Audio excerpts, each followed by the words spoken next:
How are you today? I'm good. I'm good. It's a bit hectic day because it's we leave for a European tour tomorrow, so it's I got to fix everything. I saw that you guys. This is such a great bill. You guys are doing a co-headlining tour with Heat, correct, over in Yeah, Europe.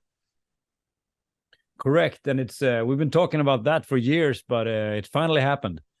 I love it. I'm such a fan of both bands. I love Heat.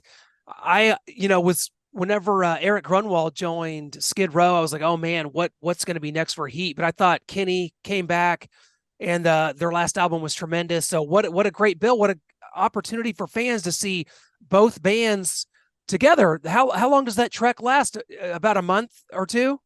No, it's not that long. It's the first time, so we gonna go for almost just about 3 weeks. Let's start with that and see if we, if no one killed anyone before the end of the tour, maybe we continue.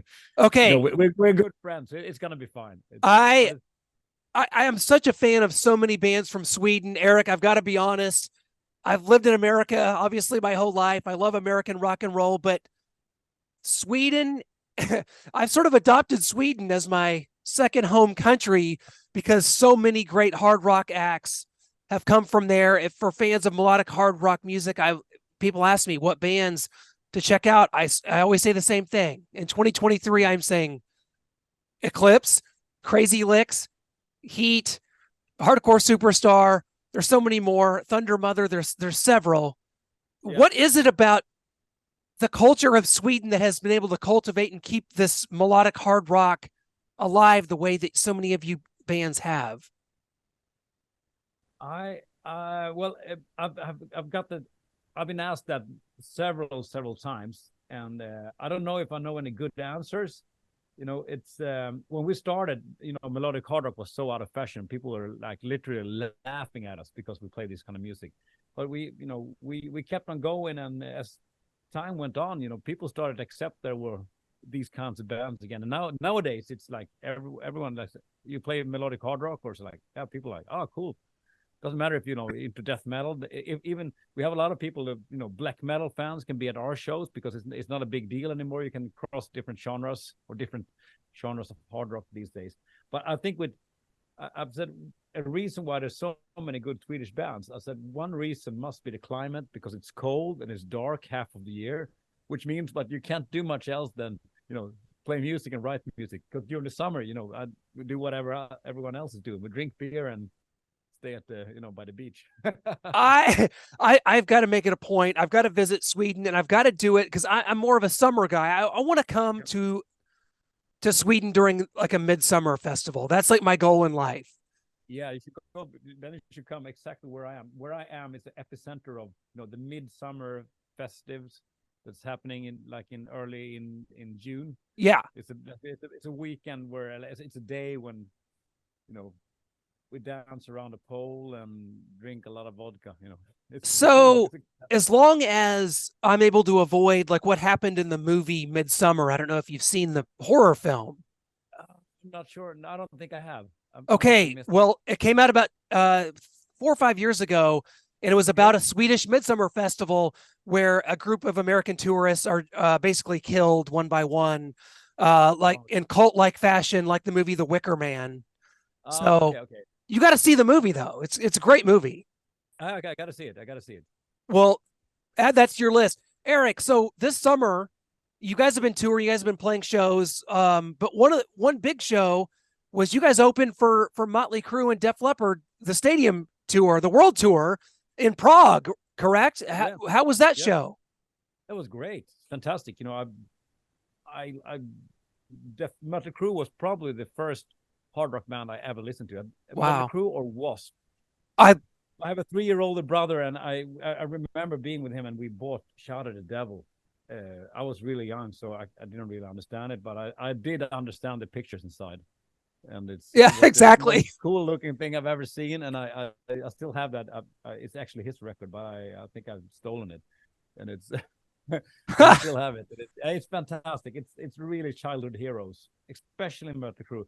Def Leppard, I love them as well. That's But that was like a couple of years later, maybe like 5 years later, when the Leppard is a little bit more mature in the you got to be a little older. You got to understand more about life. But Motley Crue was more. I really love that, and was of course one of my favorite bands. See, you're like me in that we kind of have the same. I could tell we have kind of the same vibe because for me, I was in my grandparents' basement when I was a kid, and I saw these Kiss records. They were my uncle's, and I'm just like, I don't know what this is, but like I want this. And I saw the video for Wild Child by Wasp, and just like the look of it, Blackie Lawless, like crazy with the hair, the whole band, and they're in the out in the desert, and like the Wasp sign lit up with fire, and it's just something ignited in me. Where it's like I love Wasp to this day because of seeing that video, and I saw them on actually their tour with Armored Saint last November. And, so one thing with Wasp, the first record, the first two records, they are really good records. Yes, they still there's still I can listen to the first some of the older Motley Crue, and they say, if I have like a close listen to it, like it's not that good. His singing is not that perfect. But Wasp is really good. That's like really good songs, and it's like perfect record. The first record is just amazing. Oh God, yeah, we've done an album battle on this show. Wasp, the debut versus the Last Command. The debut won, but it's you're correct. Both amazing songs. Now we've got to talk about the new Eclipse album, which comes out here September 1st, which is Megalomanium. Erik, I got to say, when you guys released Wired, I was like, this is a journey for this band that has culminated in what is their best work. Critics and fans agreed. Your last album, Wired, it just blew people's minds. I've got an advanced copy of Megalomanium right here. I've been listening to it since we booked the interview. You somehow, I believe, have topped the last album. This thing is really, to me, the hard rock album of the year. It's not even been released yet, but I can close the books on it. I'm not just saying that because you're here. What you guys have done with this latest album, you've somehow, I think, been able to top what you did with your latest work. So you guys usually release albums at a 2-year clip every 2 years. So what have the last 2 years been like writing and recording this album? And the feedback so far has to have been fantastic. I mean, even if it's just for me, you got good marks from me. So you at least have that. Yeah, I haven't read all the reviews, of course, but I've read a few, and they've been people are very kind to us. We've been blessed with very, very good reviews for every record almost. And but I see it's harder for every album you do for every year, because you're not the young and upcoming guys anymore. We are like, people expect it to be good, which they should, of course. And but the reviews so far has been really good on this record, which is always a bit nervous, because you always write the songs that you love. You try your best to make the best possible album at the time when you are recording it, and you can always go for the gut feeling that I like this song. This song should be on the record, and that's all. We don't have like a poll and ask friends what songs they like and which song. We just go for the we like in the band, and that's it. Then it's done. I gotta say, and you haven't released it as a single yet, but for those, obviously we're so close to the album being released, people will be hearing the whole thing here. I think "Children of the Night" is the best song Eclipse has ever done. Oh wow, cool! What do you think of that? Oh well, thank you. It's a really good song. One of the first songs we wrote for the record, to be honest, and it was so close to being a single. It wasn't. I don't know why it wasn't, but choosing singles is always hard. You always choose the wrong singles or the right things. You never know. Sometimes you think that this is the song that this is the best song, and it's gonna work really well, and no one cares, and people cared about the songs that you never release. Some of us, some of the biggest live tracks we have, the hits become, with the fans, the live audience, has not been singles. So it's very hard to know which song to choose. That I think that song, it sort of, and I don't know, not necessarily melodically or musically or maybe it's more lyrically, but I really harken back when I hear that song to songs like Rock and Roll Children by Dio, Yep. or Into the Night by Ace Frehley, from Frehley's Comet album, because it's like there's something about this just like idea of following dreams. In this song, it could be almost like going away from something that's kind of a scary situation that someone's in, but it's like, you know, trying to get away from the children of the night. Like that could mean so many things.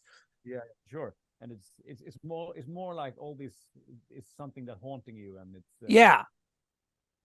You know, some mental issues that's haunting you.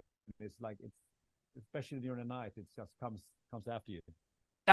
I think it's the chorus. It's everything that I love from a rock song, and I think that, you know, that is it's a lot to say that that's the best song Eclipse has ever done. You guys have so many and such a tremendous career, but it's a great song. It's like a song. It's like a Black Sabbath Dio album. Yeah, combined with ABBA. I love that. I could see that. I am a huge ABBA fan, so that's funny you say that. No, great song. And you guys have done, I mean, so before obviously the release of the album, you guys did a few videos, which were the singles. And I think the first one we saw was The Hardest Part is Losing You. The videos for these songs, and that, you know, Hearts Collide and Got It, those are the three. The videos have become so important, and Frontiers Music, your guys' record label, has done such a great job with promoting these, and these videos. People see these, and it's almost like how MTV was in the 80s in such a different way, but people see the videos, and it really is important now more than ever that these videos come out and people get to see these. I mean, a lot of these have over almost 200,000 views on YouTube, so the videos are very important, aren't they? Yeah, they are. They're like, it's the visual, as there are no visuals with the records anymore. You know, not most people don't buy the vinyl or the CD and see pictures and get some, you know, there's nothing physical, and the video is like a substitute. It was, of course, even back then, but now that's the only kind of visual people have with the music nowadays, because it's streaming. You know, you see this tiny little artwork, you can't even see what it is, and then so I think the YouTube videos is at least people can get maybe a little closer to the persons behind the music. Yeah, absolutely. And that's an interesting point. And I think that this is just going to be such an impactful album for you guys. Now, as you've been playing shows this summer, and as you get set to go on that tour with H.E.A.T, how not to, you know, spoiler alert, I guess, like how many songs from the new album are you trying to start to unveil during your live shows this summer and then on now into the fall? I think we're gonna start with 5. Oh wow! Said that if we play more than 5 new songs, people are gonna kill us, because we're only gonna play. I think we're gonna do like 80-minute sets, as we have a double headliner for this tour. So, you know, if you can have maybe 1 hour, 45 minutes, 2 hours, then you can play a lot of new songs, and you can, you know, you can play 7 new songs, and you can play the old stuff as well. But with 80 minutes, I think people are gonna get really upset if you just play the new record. It's gonna be like Iron Maiden comes on tour and play just the new record. I was gonna say you could go the Iron Maiden route and just do the whole thing, and I don't think people would be that disappointed because of this album, especially when you consider. I kind of consider Wired and Megalomanium sort of sister albums in a way. Do you see it that way at all? Like they kind of go off each other. Yeah, especially for Wired, we went for a more rock and roll attitude. Like we said, it's almost little. It's not punk at all, but it's got that attitude. It's got that rawness kind of, and it's got the rock and roll. No, even less of those like 80s Jake Lee riffing, more of the more straight rock and roll, more of the AC/DC. Not that it sounds like AC/DC or Jake Lee at all, but it's still, you know, you get what I mean. I do. Like simple, go for it music, and I think we continue with that with the new record as well. Maybe added some new, you know, some new elements as well. We got some, you know, Got It is have a little skate punk vibes as well. that is very true. So when you have albums like this that are, I think they're going to become iconic. I think Wired already has, and I think this one is destined for that. So, not every band, I think Crazy Licks falls into this category as well, where their albums just keep getting better. So when that happens, is it like, do you have to start when you start to make a set list? Do you have to start like, oh, well, we got to start leaving some songs off from some of our early material, even though people may know those better? Is it become harder and harder to make a set list Sure. when you? Sure. Yes. Yeah. We always fight about set list, and the funny thing, we always make the set list just before we go on stage. Just 45 minutes before we go on stage. Really? We'll do the set list. And I always write them by hand, so we can never have like printed set lists, because we always like fight, and then at the end we ask, okay, we just make a decision, and then I write 5 of them with a Sharpie, and then just paint it on, like tape it on stage. Because so many bands, obviously they have a set list, and it doesn't change. It's, you go see Iron Maiden on this Futures Past tour, they've got the lighting cues, the staging, all that set to. Yeah, sure. Yeah. So for you guys, it's not that way. You can kind of production. The bigger production, the less chance to make improvisation, of course. But like if like see, as you mentioned, we opened up for Motley Crue, and when we played the same festival a couple of weeks later, we played the festival Grass Pop, big huge Belgian festival, and it was exact, what they said between songs, everything was exactly the same. It was like zero improvisation in anything. It was like, this must be really boring. That's follows the Paul Stanley from Kiss line. Everybody thinks back to the Kiss Alive album, where Paul Stanley has the same stage rap between songs, and let me hear you people. Hey, whatever works, right? But so we got a few of them. We got, we always do that. Like I talk to the audience, and I always end up by saying, like, if you don't know it by now, we are Eclipse from Stockholm, Sweden. Then we do, become some White Snake-ish things, which is a cool thing. We've been doing that for years, and some of that stuff is cool to have. Like the audience will recognize when I say that, they know what to expect, and it's sure. a fun thing, Yeah, but not everything. That would be too boring. Right, exactly. Well, you guys have done so many things and played so many big festivals, every big festival in Europe, been on stage with every great hard rock and metal act. We could name all of them, but do you have a preference, like when you do those kind of shows, and maybe you do 45, 50-minute set, or you do this tour like you're doing with a band like H.E.A.T, or just on your own, headlining on your own, where you maybe have more time, 90 minutes or longer? Do you have a preference? Because you could play 60,000 people, which has got to be an unbelievable rush, and then maybe you do a club that's 700 or 1,000 people. Do you have a preference either way, or do you like one show better than the other? Not really. I think everything is fun. If it's too short, then it's like you don't have, like, there's no way of making an acceleration or making some kind of dynamics in the show. If it's too short, you just gotta go in there, give it all, and just fuck off. But it's more like, if you have a longer show, you can't do that, because that's going to be boring. It's like eating cake for like starter, main, and dessert. Like, it's got to be, you got to have some difference between the sets. So we usually, if we have a longer set, we maybe do some acoustic in the middle, just to like to make it like a side A, side B thing. Sure. Yeah. That's amazing. If we have a really long show, we can even have a drum solo, so people can go and buy a beer. Yes, of course. Absolutely. Well, I want to make sure everybody has the information and can go to the website, eclipsemerch.com. You can get the album, which is available on digital, CD, vinyl. There's even a t-shirt combo that you can get right there on the website, eclipsemerch.com. And the album is Megalomanium. It is absolutely tremendous. It's my hard rock album of the year, and I will put that in writing so that, I'm not just saying that to you. The tour with H.E.A.T gets underway here this week. So great stuff. Before I let you go, Erik, because I know you're got to run and it's a busy time for you, I got to hit you with our final 4 drum roll, 4 quick questions, and you just give us whatever comes to mind. Okay, cool. Okay, so I've given you my favorite song from Megalomanium. It's Children of the Night. Do you have one currently that's your favorite, that you think's the best song on the album? I think Hardest Part Is Losing You is my favorite. Okay, the first single. Yeah. Okay, there we go. Yeah, I like that. It's a bit different for us. It got that emo rock thing. Got It little does. Chemical Romance in there. It got some rock and roll things. It's got that some of the folky melodies. It's got everything of that's Eclipse and a little more. There you go. Perfect. Yeah. Question 2, what was the first concert that you ever attended? Chuck Berry, 1989. Wow.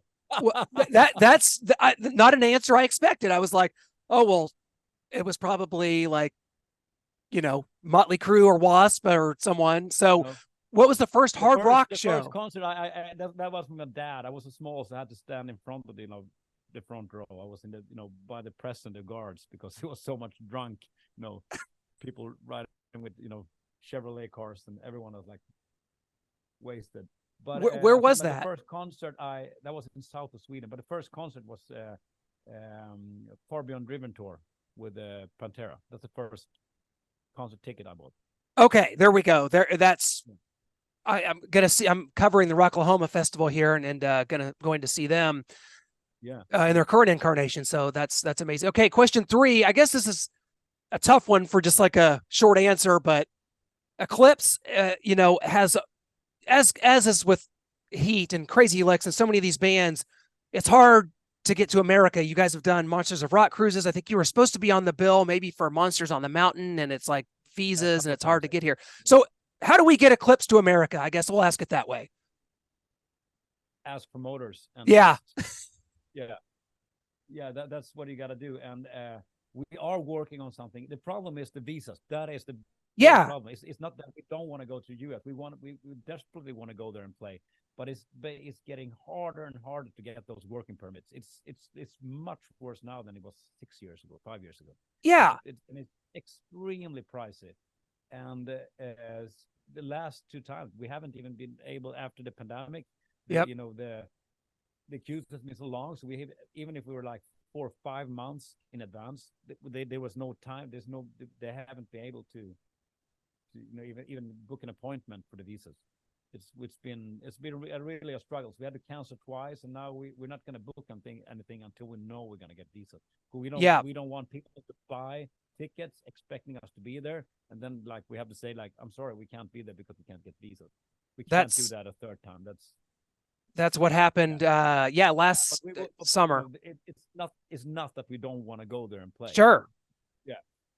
I don't understand that. And I've talked to members of Thunder Mother, Crazy Legs, other bands that experience the same thing. I think Thunder Mother was supposed to open for Scorpions, and like they did get the visas and got there, but it was like at the last second of the first show, they were like barely got there, and it was a nightmare. And yeah, but it's not even small bands. I think In Flames had to cancel a tour together with Megadeth in America because they couldn't get the visas. For them it's shitloads of money they are losing on not doing that tour, but they can't do anything about it. I don't know who's what's can't really control it. It's like even if we book a gig like 6 months in advance, which should work, like that should really work, but it's yes. After the pandemic, there's nothing working. Well, here's hoping. Yeah, and some of the bands who have, it's all come down to which types of these. This is very, bureaucratic. But exactly. Some of those who had visas for longer periods can they just renew them. Yeah. And for us, we can't renew anything because it's been too long since it depends on which type of visas you had the previous time and how long they were, and so it's all those things as well. So that's why some bands can go and some bands can't go. Well, not to get too bureaucratic, like you said, but if you really want to, just come down to Mexico and come up through our southern border, and you will not be stopped. You'll be good to go. Stop by the wall. Which don't trust me. You come right in. That's the sort of the attitude of right now of America. So that might be your way in. Just come right up and play under a different name. You could call yourself Lunar instead of Eclipse, and you could play as under Lunar. Exactly, but we of course we could book a show and just go there as tourists, but if they find out, we will be stopped for entering America for 10 years. That is unbelievable. Yeah, so we will be sent directly home on our first flight back home, and then banned for 10 years. So that's why we don't do that stuff. Well, okay, this is a whole nother We don't show. want that. Eric, we don't. Final question here before we let you Yep. go, and thank you so much for your time. I know you're literally on the way to a tour. So, your first album that you bought with your own money that you remember buying and purchasing, not that you stole your brother's album, but which one did you buy? Sure. The Last Command with Wasp. Wow, there we go. Yeah. Blackie. Yeah, the second one was kind of I'm not sure. Maybe some Kiss record. Yeah, good. A bit blurry. That's. I remember I was really proud of that record. It was not when it came out, because it's I bought it at nice price, so it was probably a year or two old when I bought it. Yeah, because I couldn't afford the full price records. Oh, right. Well, yeah. I mean, absolutely. I got some money every month, and that money covered exactly one nice price record. That's I've heard that same answer before from people, your peers. Exact. So that must be a thing in Sweden that many people followed that same idea. So yeah, Erik Martensson, I can't thank you enough for being on the show here. And I know it was like last minute and you had to, I can't thank you enough. Megalomanium is the new album. It's out September 1st, which at the time you hear this is basically today. So go to eclipsemerch.com where you can get it. It's my hard rock album of the year and it won't be topped. So Erik, you can take that one to the bank. Have a great tour with H.E.A.T, and hope to see you guys here in America someday. We're just going to keep pounding the drum until it happens. Thank you so much, sir. Thank you so much for having me. Thank you. Absolutely. Have a great tour. Thanks a lot. Thanks.